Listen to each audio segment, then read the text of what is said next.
Hello, everyone, and welcome to the Million Dollar Speaker Podcast. Hi, I'm Arvee Robinson. I'm the Master Speaker Trainer, international speaker, and author, and I'm your host for the Million Dollar Speaker Podcast. And this is a podcast where we talk about how you can be a million dollar speaker, reach millions of people, and make millions doing it. And talk about making millions, I've got a very special guest that I am so excited to have on the show today. This is an individual that I personally have been following for years. So let me introduce to you David Newman. CSP is a member of the NSA Million Dollar Speakers Group. He is the author of the business bestsellers, Do It Marketing and Do It Speaking, 77 instant action ideas to market, monetize, and maximize your expertise. Now, David is also the creator of the Expert Profit Formula mentoring program, where he has helped thought leaders market their smarts and make bigger dents in the universe. Free training tools and downloads are waiting for you at www.doitmarketing.com. So let's welcome to the stage, David Newman. Yay! All right, David, welcome to the Million Dollar Speaker Summit. I am so excited to have you on the show today. I am so excited to meet you and hang out with you personally, as I shared with you before. I've been following you for years. And so the very first question that I like to ask my guests, because this is the Million Dollar Speaker Podcast, is what do you think the characteristics of a real million dollar speaker are? Well, Arvee, it's great to be here. So thank you. And I think we mentioned before we even flipped on the cameras that I've been stalking you almost as long as you've been stalking me. So it's about time that we had some fun together here. Yes. So I would say that from, this whole concept, and I was so resistant to this whole hype around million dollar this and million dollar that. And it's not just speakers, like million dollar consultant, million dollar coach, million dollar course creator, million dollar fill in the blank. But once you get to know some people who are actually running seven-figure businesses, I think the number one characteristic is they are humble learners. They are always in school. And I teach this to our clients all the time. I say the master is always the student. And the moment that you think that you are fully baked, the moment that you think that, well, this Arvee Robinson, I don't know. I mean, I don't need a coach. I don't need someone. I don't need mentoring. I can figure this out on my own. The moment you think that your brain is full or that you don't need coaching or mentoring or help is the moment that I think your business starts to decline. And so I have always been a huge consumer, not only a huge provider of coaching and consulting and mentoring. I've been a huge consumer of coaching and consulting and mentoring, because I truly do believe that the master, one definition of mastery is that person always learning? Is the master always the student? And I think that's the key to ongoing evergreen relevance and ongoing evergreen success. I love that. And I love how you said you're the consumer. I mean, that is wonderful. And what I believe in is, even in speaking, continuous speaking improvement, right? Continuously. So not just taking one or two classes, but taking them from everyone you can find, being hungry and taking, and again, same with marketing, not just taking one course, but just being hungry for it and taking as many as you can devour and find. So I love that, being a consumer. So let's just start a little bit by telling everybody a little bit about your professional journey and how you got into being the marketing genius that you are today. Sure. Well, so this started as far away from that as you could possibly start. So 10-year corporate career Mhm. doing internal consulting and working for some training companies and some big management consulting companies, like so many of our corporate friends, thinking, well, how hard can this be? I know how to speak. I know how to train. I know how to consult. I'm just going to start my own business. And the moment you start your own business, you realize, oh, wait a second, it's not about doing the work, it's about getting the work. And this is an area where all of our corporate folks have no idea what they're in for. And I'm sure that your clients coming out of the corporate world, they're like, Arvee, is this supposed to be this hard? It's like, well, it is this hard. And so this also speaks to like how open are you to being a beginner again? You know, very seasoned executive, very seasoned corporate warrior, very seasoned consultant. Now you're out on your own. Your business card no longer has that Fortune 500 logo on it. Suddenly, your emails don't get returned so quick. Your phone calls don't always get picked up, right? So this is something where I struggled for years. And I will tell you, going back to our first point, I had mentors, I had friends, I had people who cared about me, who were willing to help. And I'm not even talking about paid help. I'm talking about free help, low cost help. David, how are you doing? David, what are you working on? David, what can I do to support you? And my answer back then, when I was broke, silly, and confused, was no, I'm fine. I'm good. I'm great. No, don't. I'm really good. In fact, what can I do for you? What can I do for you? It took me a good number of years to figure out that the most successful people are the first people to ask for help. They're not the last people to ask for help. They are the first people to ask for help. And that's one of the reasons that they're successful. So I finally started to get my head screwed on straight about 2 or 3 years into the business. I was speaking, I was coaching, I was consulting. I had these big corporate training contracts. I was working for these big companies. A friend of mine who's a career consultant and still a friend to this day, he says, hey, can we go to breakfast? Can I just pick your brain? Because you seem to have some of this stuff figured out. And little did he know that I had very little figured out, but it looked good on the outside. And he says, can I hire you? Can you help me with some marketing stuff? And I was like, no, you can't. And I was like, I'm happy to help you just over, breakfast, coffee, lunch, whatever. He says, no, you should do this for a living. Because this advice that you're giving me, this is like 2007, 2008, this advice that you're giving me, I've hired all kinds of people and I'm not getting this good advice from them. Wow. I still told him, absolutely not. That's a crazy idea. I'm going back to, I had big corporate clients like Bank of America, Merrill Lynch, PNC Bank, Microsoft, QVC, all these big name brands. I was like, first of all, people like you are broke. Every consultant, every speaker, every trainer is broke. No one has any money. And thanks, but no thanks. I'm going back to my big corporate contracts. He says, what if I get 3 or 4 people together? Will you do something just really small in your living room? And I said, sure. So he gathered together 3 or 4 other consultants. We had 4 little Tuesday morning sessions in my living room. And Arvee, I was having more fun in my living room for bagel and coffee money. That's all they paid, is bagel and coffee money, than I was for my $10,000 training contracts. This is back in, like I said, 2006, 2007. So $10,000 a day was a lot of money. Right. Still is. It still is. Right. And that was the moment that I had the light bulb. I said, wait a minute. Why am I having more fun with these speakers, coaches, and consultants than I am with my big corporate clients? And I literally realized it's not about the money. It's about, are you enjoying the people that you're working with? Are you having fun? Are you making a difference? Are you in the flow? Are you in the zone? Amen. And that was the day that I turned down. I turned off my corporate work and I turned up my work with coaches and consultants and trainers.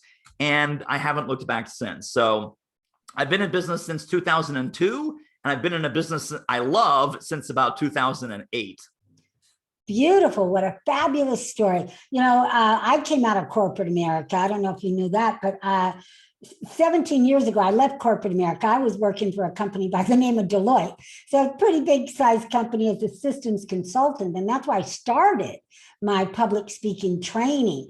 And one of the first things I did when I left is I hired a coach. I hired a mentor for a year because I didn't know anything about being an entrepreneur. And David, do you know what kind of coach or mentor I hired? I don't. Marketing. Okay. A marketing mentor. So it's so important. Now, you weren't around back then, or I would have hired you. But that's what we're talking about here. So I believe you're the first coach that people need to hire when they come out of corporate America or they're in transition and they want to start their own company or their own entrepreneurial business. Wouldn't you agree? Well, I would. I sort of have to. I have to agree. Absolutely. And again, if I hadn't hired that marketing mentor, I would have gone back to corporate America with my tail between my legs because there's so much to know about being an entrepreneur that you just don't know coming out of corporate America. All right. So speaking of marketing, what are 2 or 3 tips about marketing that most people, well, find surprising? I think the first thing is marketing doesn't have to be hard. Marketing can be easy, effortless, and enjoyable. In fact, if you hate marketing, I'm going to encourage you to take that word out of your vocabulary, take it out completely, replace it with 4 new words. Okay. The 4 new words are offer value, invite engagement. That is our sole job when it comes to client attraction, the marketing process, the lead generating process. Are you in the marketplace offering value and inviting engagement? Inviting engagement of people to engage with you, subscribe, download, click, like, book a call, bring me in to speak, whatever it might be. Are you making enough offers in the marketplace? And are you, before you make the offers, are you adding enough value where people really see the relevance and the impact of your work? Beautiful. I love that. Say those 4 words again, those 4 little words. Offer value, invite engagement. Everything that we talk about is offer value, invite engagement. Your newsletter should do this. Your LinkedIn live videos should do this. Your podcast should do this. Your YouTube channel should do this. Your emails that go out should do this. Everything is an opportunity to offer value, invite engagement. And Arvee, you know this, when your clients say, Arvee, I've been speaking for free all over the place. I'm doing webinars, I'm doing videos, and no one's hiring me. I'm not getting a shred of business. Your first question is, well, what's your call to action? And they go, what's a call to action? Right. What's a call to action? Like, am I supposed to have a call to action? Right. Only if you want engagement, only if you want people to buy from you. Right. Well, and I share with my students, as a speaker, it's your obligation to give people a way to work with you. And I call it the call to action an invitation to do business with you, an invitation to get more of you. If you're not going to do that, then don't speak. Because when you speak, you open their hearts and now they want the solution and you're the solution. So if you're not going to give it to them, then stay off the stage because there's somebody else that will have that solution. Yeah, very good. So, a lot of people make mistakes when it comes to marketing. I would say the first mistake is they don't hire a professional like yourself. But when people do try to do marketing themselves, what do you find that is their biggest mistake that they do? Well, speakers, I think of all small business owners, of all entrepreneurs, speakers make this one mistake the most, and it is me-centric marketing. It's like, Arvee, look at me. I'm a speaker. Here's my story. Here's my website. Here's my book. Here's me, my, I. The more that you have a speaker-centric value prop, the less relevant you are. We need to have a buyer-centric focus or an audience-centric focus, totally not about you, but what is the value that you are going to deliver? What is the outcome of hearing you speak or having you come in and train or having you come in and do a keynote or a session? When we start taking ourselves out of I, me, and my marketing mode, and we start putting ourselves into value, impact, result, and outcome marketing mode, that's when you start getting booked like crazy. Right. I so agree with you. And we've all seen those speakers that are in the I, my, and me mode all the time. So I totally agree. Now, I agree people should share their story, but not make it so egocentric about them, but just share how they got there. Like you shared a little bit of your story so we can get to know and build trust and rapport with you. But yeah, some people go way too far. Now, you've been in this business a long time and in marketing and sales. So what is your biggest lesson that you have learned? Well, I think this is also huge and especially relevant to speakers.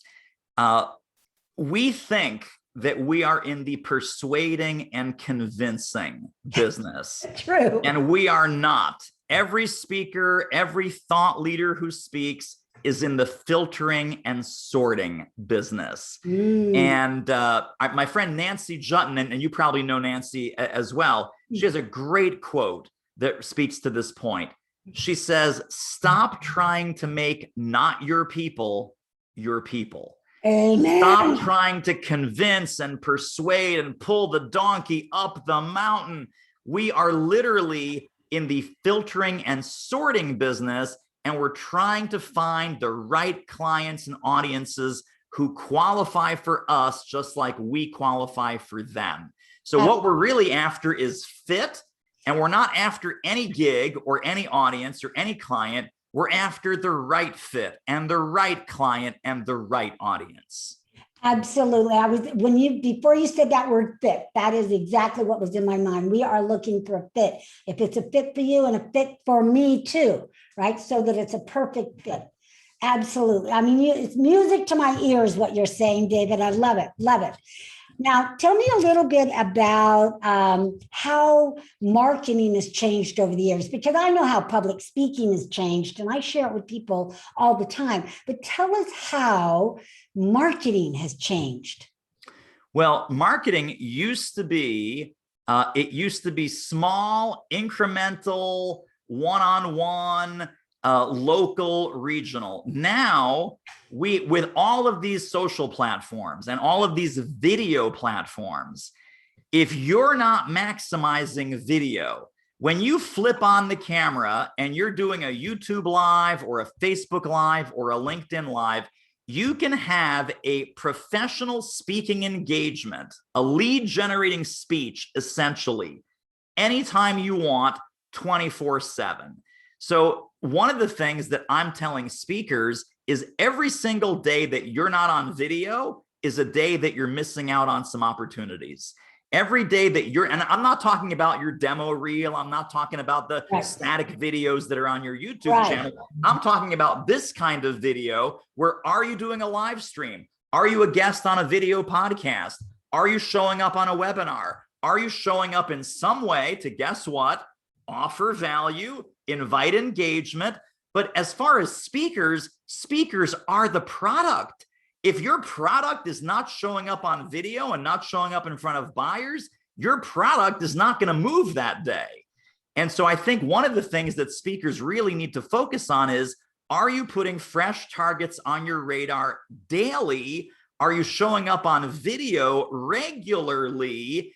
Because every day that you're in the office, just tapping away on email, or doing private Zoom calls, you are not in the marketplace in client attraction mode. Do you have to do some outbound outreach? Yes, you do. Do you have to follow up and serve your current clients? Of course. But every day you need to carve out some time to put fresh targets on your radar daily. I so agree with you, David. Every day create content of some kind. And I love that visual. Are you sitting behind your computer doing emails or Zoom calling, or are you creating content? Are you creating visibility? And limitless visibility, what I call limitless visibility, where you're going out on Facebook Live, you're going on YouTube, you're going on Instagram, you're going on TikTok, you're going on wherever, whatever works for you. And it's not like as a speaker, you have to be on every platform, although the more platforms, the better. But find that platform that you love. So a few months ago, I had one of my clients that this one was from last year. She's in my mastermind. mastermind. And I told her, I said, Carol, I said, people need what you have. She's an empowerment coach. I said, right now with the pandemic, is right when the pandemic started, people need what you have. I said, I challenge you and encourage you to do a Facebook Live every single day of encouragement. That was a year ago. She's still doing them today, and she's getting a ton of business as a result. Now, not in the beginning, but it's that consistency, David, you talked about, because now people are like, I've been following you for years, right? And watching what you have. And you know what? I feel like I know you. You've built trust and rapport. Now I want to hire you to be my coach. I mean, it's amazing how that happened with little effort. And she doesn't even get dressed up. She does it first thing in the morning when she's doing her walk. So it's not like you have that excuse that you have to get all dolled up, everyone. Just do what will work for you and do it consistently. So love it. Very cool. David, I love everything that you're saying. So tell me now, what are you working on? What's new? Where is the industry going?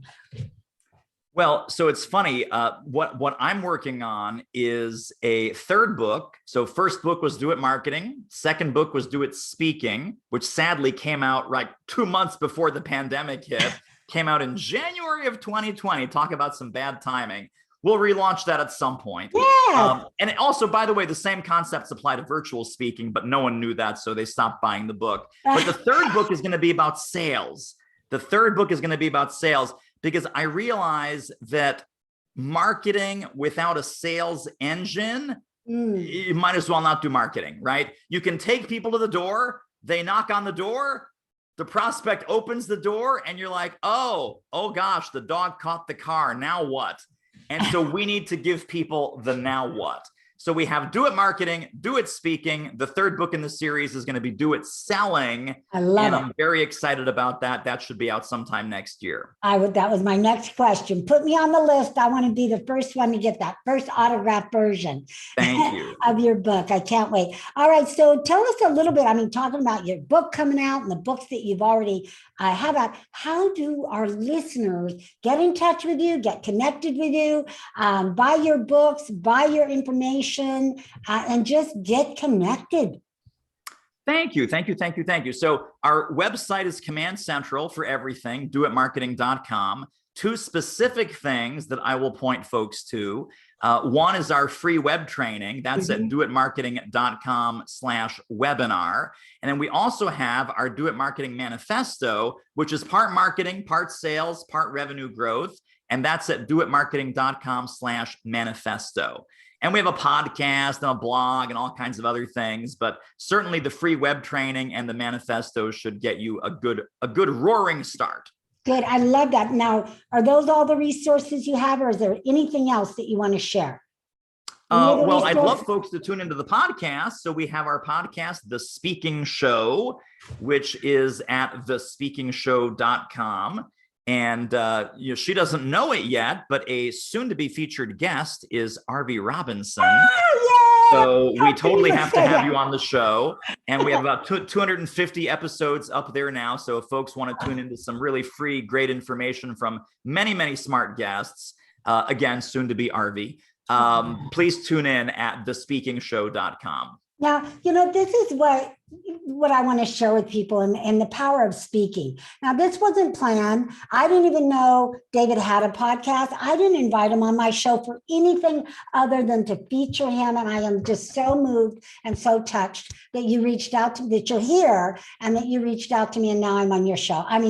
This is what it's all about. So just giving and you get, I got chills. Thank you, David. I'm delighted. Yes. An honor to be on your show. So let's talk about your final words. What final words you gave us so much brilliance. You're just shining so bright right now that you're blinding my eyes. I have to put on my sunglasses, and it's so bright, David, that I have to put some really big sunglasses on. But what else would you like to share with our listeners today? Those are some big sunglasses, by the way. Big. Perhaps the biggest pair of sunglasses I've seen in quite a while. Well, I think, a lot of what we talked about, Arvee, is about fear, right? Fear of showing up, fear of marketing, fear of sales, maybe to some extent, fear of failure. Like, what if this entrepreneur thing doesn't work out as a speaker, et cetera, et cetera. What I would encourage people to really embrace is a 3-word fortune cookie that I've probably had as my North Star for the last 10 years or so. The 3 words are: action eliminates fear. Action eliminates fear. If you feel stuck, if you're not sure where to take your speaking business, if you're not sure what to do, step number 1, call Arvee Robinson. Step number 2, get into some other form of productive, intelligent action. Even a baby step of action, even a baby step of forward momentum will make you feel so much better. It's inertia. When we combine fear with inertia, we never end up getting out of the couch. We never end up getting out of bed. So action eliminates fear. You will feel better and you will do better once you start to take action, even to a tiny degree. Beautiful. Again, brilliant. Thank you, David. That's a great place to leave our audience with. So thank you again, David, for being on the show and for sharing all of your, well, a tiny piece of your wisdom. And listeners, make sure that you're going to the free resources that David mentioned. If you don't remember what they are, they will be down below in all of our show notes so that you can go and take advantage of that. And again, David, it's just been such a pleasure to spend this brief time with you today. But it's not the end, because I am going to be continuously talking and working with you. All right, everyone. So thank you so much for listening, and we'll see you back here next week. Bye for now.